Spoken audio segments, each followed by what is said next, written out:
새벽기도 시작하겠습니다. 하나님 아버지, 욥기를 보면서 또 하나님께서 우리에게서 말씀하시고자 하시는 것들이 무엇인지를 깨닫는 지혜를 허락하여 주옵소서. 하나님을 믿는다는 것이 무엇인지 다시 한번 돌아보는 시간이 되게 도와주시고, 하나님을 믿는 신앙이 무엇인지 나에게 다시 한번 고백하고 돌아볼 수 있는 믿음의 거울이 되어주는 시간 되게 도와주옵소서. 예수님 이름 받들어 기도합니다. 아멘. 오늘은 욥기 18장 1절에서 21절입니다. 욥기 18장 1절에서 21절입니다. 수앗 사람 빌다시 대답하여 이르되 너희가 어느 때에 가서 말의 끝을 맺겠느냐 깨달으라. 그 후에야 우리가 말하리라. 어찌하여 우리를 짐승으로 여기며 부정하게 보느냐. 울분을 터뜨리며 자기 자신을 찢는 사람아, 너 때문에 땅이 버림을 받겠느냐. 바위가 그 자리에서 옮겨지겠느냐. 악인의 빛은 꺼지고 그의 불꽃은 빛나지 않을 것이요 그의 장막 안의 빛은 어두워지고 그 위의 등불은 꺼질 것이요 그의 활기찬 걸음이 피곤하여지고 그가 마른한 꾀에 스스로 빠질 것이니 이는 그의 발이 그물에 빠지고 올가미에 걸려들며 그의 발 뒤꿈치는 덫에 치이고 그의 몸은 올무에 얽힐 것이며 그를 잡을 덫이 땅에 숨겨져 있고 그를 빠뜨릴 함정이 길목에 있으며 무서운 것이 사방에서 그를 놀라게 하고 그 뒤를 쫓아갈 것이며 그의 힘은 기근으로 말미암아 쇠하고 그 곁에는 재앙이 기다릴 것이며 질병이 그의 피부를 삼키리니 곧 사망의 장자가 그의 지체를 먹을 것이며 그가 의지하던 것들이 장막에서 뽑히며 그는 공포의 왕에게로 잡혀가고 그에게 속하지 않은 자가 그의 장막에 거하리니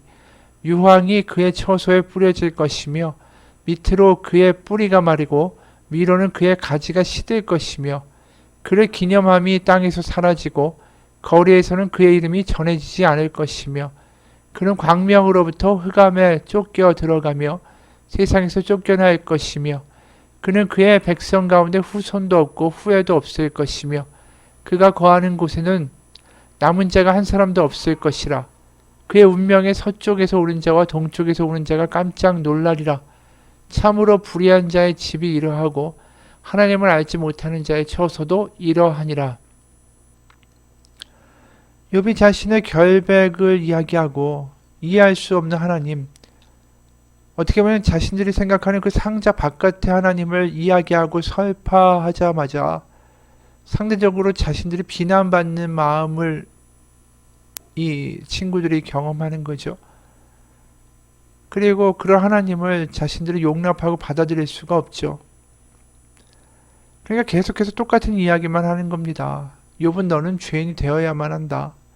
하나님은 권선징악의 인과응보의 하나님이시고 그것은 분명한 진리다. 그래서 세번역에서 오늘 1절에서 4절까지 보면 이렇게 수앗 사람 빌다시 이야기하죠. 너는 언제 입을 다물 테냐? 제발 좀 이제라도 눈치를 채고서 말을 그치면 우리가 말을 할 수 있겠다. 어찌하여 너는 우리를 짐승처럼 여기며 어찌하여 우리를 어리석게 보느냐? 화가 치밀어서 제 몸을 갈기갈기 찢는 사람아, 네가 그런다고 이 땅이 황무지가 되며 바위가 제자리에서 밀려나느냐? 한마디로 자신들의 기분이 나쁘다라는 거죠. 네가 아무리 떠든다고 해서 하나님이 또 이 세상에 눈깜짝이나 하겠느냐? 너는 죄인일 뿐이다. 이렇게 이야기하는 거죠. 그러면서 욥, 너의 마지막의 이 형국은 전형적인 악인의 말로를 보여주는 것이다. 그래서 5절에서 7절에 악인의 빛은 꺼지고 그의 불꽃은 빛나지 않을 것이요 그의 장막 안에 빛은 어두워지고 그 위에 등불은 꺼질 것이요 그의 활기찬 걸음이 피곤하여지고 그가 이 마련한 꾀에 스스로 빠질 것이니 이 마치 꺼져가는 등불처럼 너는 그 악인의 전형적인 패턴을 밟고 있다. 그렇게 소멸될 것이고 너의 인생 자체가 지금 악인의 전형적인 모습을 보여주고 있는 것 아니냐. 그러면서 덧붙여서 이 악인의 종말의 모습을 묘사하는데 11절에서 13절입니다. 무서운 것이 사방에서 그를 놀라게 하고 그 뒤를 쫓아갈 것이며 그의 힘은 기근으로 말미암아 쇠하고 그 곁에는 재앙이 기다릴 것이며 질병이 그의 피부를 삼키리니 곧 사망의 장자가 그의 지체를 먹을 것이며. 지금 욥의 이야기죠. 욥이 피부병에 걸려 있고 그 친구들은 다 죽고 또 자기의 죽음도 눈앞에 있고 갑자기 황당할 정도로 무서운 일들이 그 재앙들이 자신에게 닥치고, 그래서 욥의 상태를 사실상 이 악인의 말로의 이야기하고 완전히 일치시켜 버리죠. 그러면서 사실상 욥에게 저주를 퍼붓습니다. 17절에서 21절이에요. 이 땅에서는 아무도 그를 기억하지 못하고 어느 거리에서도 그의 이름을 부르는 이가 없을 것이다. 사람들이 그를 밝은 데서 어두운 데로 몰아넣어 사람 사는 세계에서 쫓아낼 것이다. 그의 백성 가운데는 그의 뒤를 잇는 자손이 남아있지 않을 것이다. 그의 집안에는 남아있는 이가 하나도 없을 것이다. 악한 자의 집안은 반드시 이런 일을 당하며 하나님을 알지 못하는 자가 사는 곳이 이렇게 되고 말 것이다. 욥이 자신의 자식을 잃은 것도 다 알고 있죠. 그리고 집이 풍비박산된 것도 다 알고 있죠. 근데 이렇게 얘기한다라는 게 이게 친구가 할 말입니까? 하나님의 편을 들고 있고 하나님 이런 분이다라고 비호하는 것 같지만 사실상 그 결과가 뭡니까? 자신의 친구인 욥을 완전히 저주하고 경멸하고 바닥에다 내팽개치는 그런 일을 하고 있는 거죠. 이게 친구의 할 모습입니까? 이게 믿는 사람이 할 일인가요? 아무리 욥이 그 이해할 수 없는 하나님, 그래서 그 새 친구의 말들이 교만이다, 자만이다, 하나님 이렇게 상자 안에 넣어버리는 일은 네가 생각하는 그 교만이다라는 거죠. 너희의 생각과 상식을 뛰어넘는 하나님이다. 아무리 이런 이야기를 항변한다고 할지라도 이 친구인 욥을 이렇게까지 저주하고 악인이라고 낙인 찍고 눈물 한 방울 없이 긍휼의 마음 하나 없이 이렇게 저주해 가는 게 이게 친구의 할 일입니까? 하나님의 편을 들고 하나님을 자칭 변호한다고 하면서 그들의 마음이나 그들의 눈가에 눈물 한 방울 없다라는 게 이 냉정한 마음밖에 지금 보이지 않는다라는 거죠. 우리 이 친구를 보면서 우리는 그런 생각을 해요. 우리가 하나님을 안다. 하나님을 잘 안다. 하나님을 잘 믿는다라고 주장하면서 가장 경계해야 될 게 뭐냐 하면 긍휼을 잃어버리는 거예요. 바리새인들에게서 찾기 가장 힘든 게 뭘까요? 긍휼이에요. 그들에겐 분명한 심판과 정죄만 있을 뿐이고 자신 하나님을 잘 알기 때문에 네가 틀렸다. 그러면서 단 한 번의 긍휼과 눈물도 그들 가운데는 없다라는 거죠. 긍휼 없고 자비 없는 진리, 그것을 무장하면서 상대방을 공격하고 자신을 높이는 거, 이게 전형적으로 바리새인의 모습이고 이게 새 친구의 모습이고 이게 교만의 모습이라는 거죠. 절대적인 진리를 어떻게 알고 하나님이 이런 모습이어야만 한다라고 어떻게 우리가 주장할 수 있겠어요? 하나님이신데 우린 피조물일 뿐이고. 그러니까 이 새 친구의 근본적인 문제가 어디서 드러나냐 하면 하나님을 잘 믿는다, 하나님을 안다고 하면서 눈물이 없는 삶이 되어버린다. 이건 전형적인 모순이 되는 거죠. 어느 분의 글이에요. 교회에 나온 지 얼마 되지 않은 자매 한 명이 불의의 사고로 사랑하는 어린 딸을 잃게 되었다. 얼마나 마음이 아프고 가슴이 찢어졌을까. 그녀는 차라리 내가 죽는 것이 나을 뻔했다며 울부짖었다. 그 누구도 그녀의 아픔을 위로하지 못했다. 그렇게 그녀의 삶의 일부, 아니 전부가 눈앞에서 사라졌다. 딸의 장례를 마치고 얼마 지나지 않아 그 교회의 성도들이 그 자매 신방을 가게 되었다. 그런데 어떤 믿음 좋은 권사 한 명이 위로한답시고 하나님의 뜻이 있으니까 데려간 것 아니겠냐며 너무 마음 아파하지 말라고 말했단다.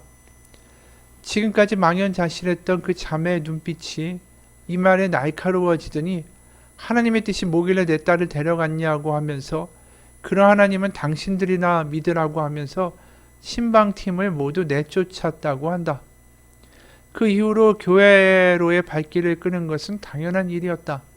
어떤 교회에서 있었던 이야기들을 이 누군가에게 들은 건데 이게 사실 우리의 믿음의 현재 수준이다.